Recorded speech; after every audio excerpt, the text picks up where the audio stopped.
আসসালামু আলাইকুম ভাই ও বোনেরা, ঈদ উপলক্ষে আপনাদেরকে স্বাগত এবং শুভেচ্ছা। সবচেয়ে বড় কথা হলো আগের নিয়ম নাই, এখন আপনার নতুন নিয়ম, নতুন হাদিস। একটা গরু কোরবানি দিলে চলবে না, প্রতি যারা দিবেন 3টা করে গরু দিতে হবে, অর্থাৎ যারা একটা দেবেন তাদের 3টা, যারা একটা খাসি দেবেন তাদের জন্য 3টা, আর যে 3টা দিতে পারবে না তার জন্য আর কোরবানি চলবে না। আর দয়া করে অনেকে কোরবানি বাদ দিয়ে আমার কিছু টাকা দান করতে পারেন, এটা আপনাদের ইচ্ছা। হ্যাঁ, মুফতি সুকান্ন, হ্যাঁ, ওনার হাতে আরো কিছু শোনেন।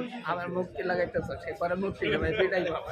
হ্যাঁ তাই, হ্যাঁ হ্যাঁ হ্যাঁ, বলেন বলেন। আর যার বেশি কিছু কইনার পাইতাছি না, বাদ বাকি আমার হামিদুর মামার কাছে সৈন্য লইবে। আপনার নম্বরটা দিতেন, এই যে আপনাকে মানে টাকা পাঠাবে, আপনি নম্বরটা দিতেন। হামিদুর মামার নাম্বার আপনারা যে যাই পারেন একটু, আর 5 টাকা দিলে তো 10 কোটি টাকা, বুঝলেন?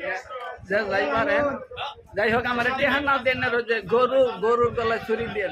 আচ্ছা, এই ঈদে তোমাকে যে গিফট টিপ দিবি তারা বলেন, তারও বেশি কিছু বলেন, যারা গিফট দিবে তোমাকে। আপনারা নিয়ত করে দিতে পারেন, মনে করেন দেওয়ার পরে ইনশাল্লাহ 1 সপ্তাহ কিংবা 5 বছর কিংবা 10 বছরের মধ্যে কিংবা এই কাল ওই কাল, ইনশাল্লাহ আল্লাহ যদি দয়া করে হ্যাঁ, আপনাদের আশা পূর্ণ হবে। তাহলে আমিন নাকি? আমিন।